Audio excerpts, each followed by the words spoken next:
Hi, this is Louise and Autie Talk. Around this time of year, you might be invited to some parties. And I don't necessarily mean the big studenty types.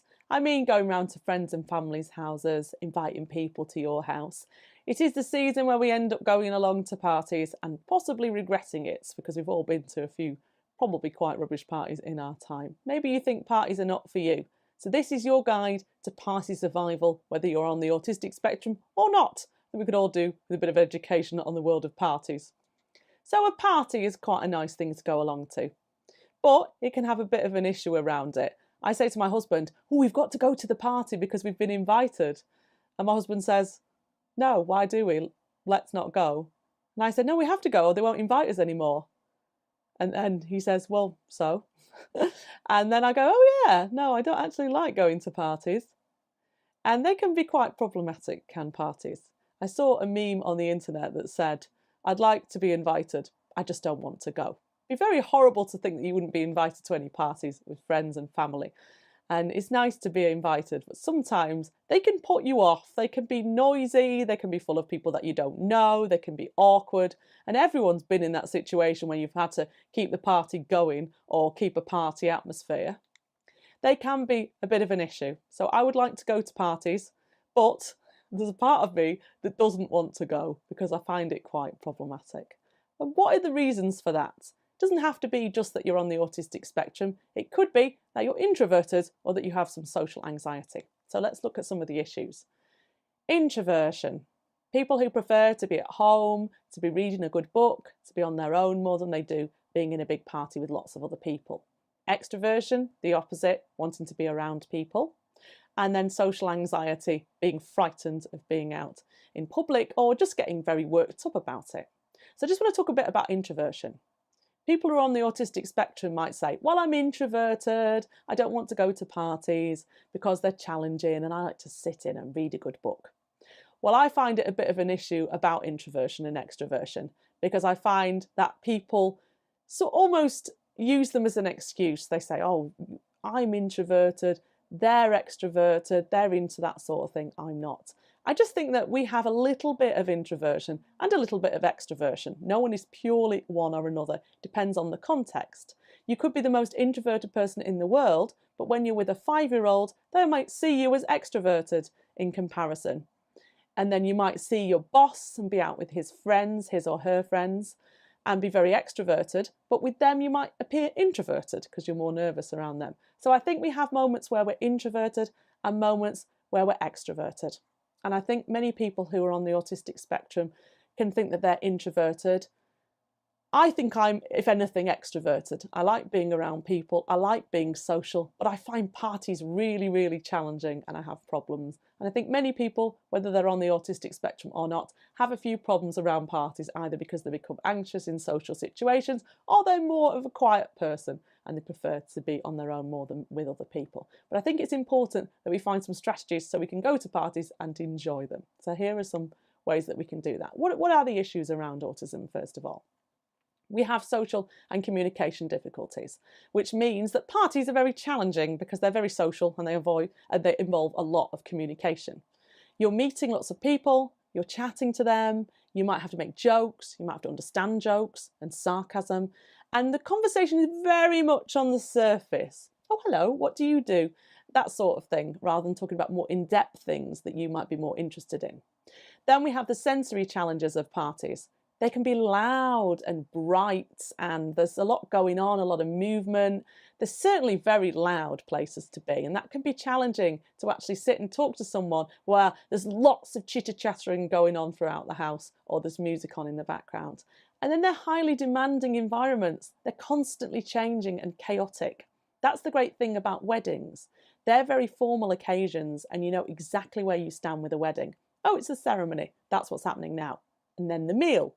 So it has very formal occasion and you know where you are with weddings. But party, you start your party at 8 o'clock. People don't turn up until 9 o'clock. One of the most difficult parts of having a party is to know when to leave.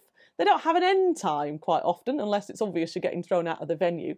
But at someone's house, you don't know when to leave, so you find yourself stuck in that predicament. So you can see there's lots of challenges around parties, particularly for people on the autistic spectrum. So what can we do about it? Now, what I like to do is I always find myself a job when I go to parties. I like going to parties because I like meeting people, but I find them noisy, I find them difficult. I find myself almost drifting into the background, almost invisible. As you can see now, I've got quite a lot of confidence. But when I get into a party, I become almost invisible. I blend into the wallpaper and I find it very challenging. So what I do is I find myself a job. Whatever happens, I'm always behind the bar, even if the bar's just the kitchen. I'm the one cleaning up, getting drinks for people, because I just find that much more of a comfortable place to be in. Having an activity and something to do is important to me. I used to work in a pub many years ago, and I used to like working on the main holidays, especially New Year's Eve.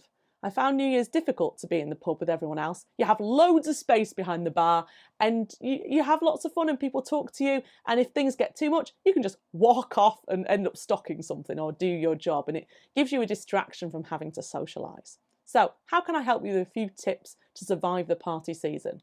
Let's start with the first tip: arrive early.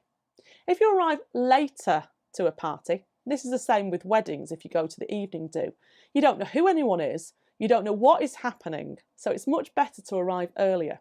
If you arrive quite early, you can get to know the environment that you're in, and you can get to know the host and the people at the party, and you'll already have a few names early on to be able to get on with people and stick with them if necessary, rather than having to walk into a room full of people that you don't know. That is very, very intimidating. The next thing that you can do is to stake your claim. Once you've worked out the house that you're in, you know the house, you've worked out where the toilets are and where people will be sitting, you can sit yourself on a nice chair in a corner. You can manage the environment that you're in by having a place where you can be for the rest of the evening. And it's quite good because it's sort of a status thing, because you sit in your chair and people have to come to you. They're entering your space suddenly, even if you're at somebody else's house. So that is helpful for you in terms of status. People will come to you. It's a lot more difficult to go into a space which is full of people who you don't know, rather than to sit there from the beginning and have them come to you.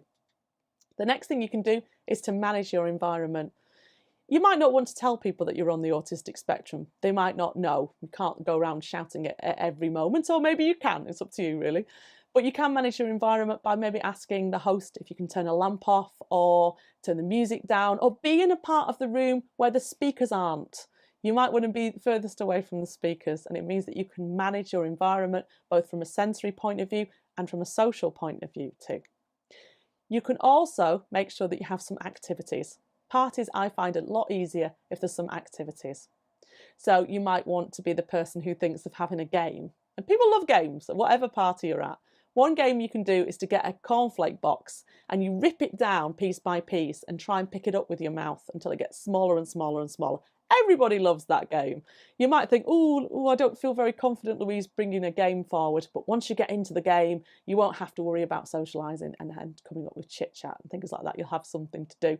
I always find parties that have games or an activity a lot more helpful than ones that don't. Being on the autistic spectrum, that's what I find anyway. And finally, you can stay at home. And by that, I don't mean don't go to the party. Why don't you host the party? Now, this may seem like your worst nightmare, but in your own house, you know where everything is, you're comfortable, you can manage your environment, and you can get people to come to you. Now, it does have some pros and some cons. The pros, as I've just mentioned, are it's your space. You can dictate what happens, you can adjust the lighting, you can ask people to be quiet, you can busy yourself by going off and getting bottles and looking after people if you want. The slight downside is you've got no control over people that actually come. You are able to decide the guest list unless loads of students turn up, but it's more that you can't control when they go or what they're going to be doing when they get there. So unless you want to go off and have a lie down in the middle of the day, you might need to create a polite way of saying to people that you've had enough and it's time for them to go. So those are some tips to help you within parties, whether you host them at your own house or whether you go to other people. And for those people who do host parties, think about the person that's sat on their own. You're the host after all. Don't leave them sat on their own. If they're shy, they might be on the autistic spectrum, they might have social anxiety, or they might just not know people. We all have moments in parties where we go, where's everybody gone? It's, and you want to interact with that person and get them talking to someone else. So my tip to you, no matter who you are, is to go over someone at a party and say, oh, hello there, have you met such a body? And make sure that they're put with a group of people that they can chat with. So that's my survival guide to parties. Have fun. Just because you're on the autistic spectrum doesn't mean that you shouldn't enjoy parties, and you go to as many as you possibly can. Don't let the invitations just fall by the wayside because it's too stressful. Manage your environment, manage people's expectations, and have lots of fun.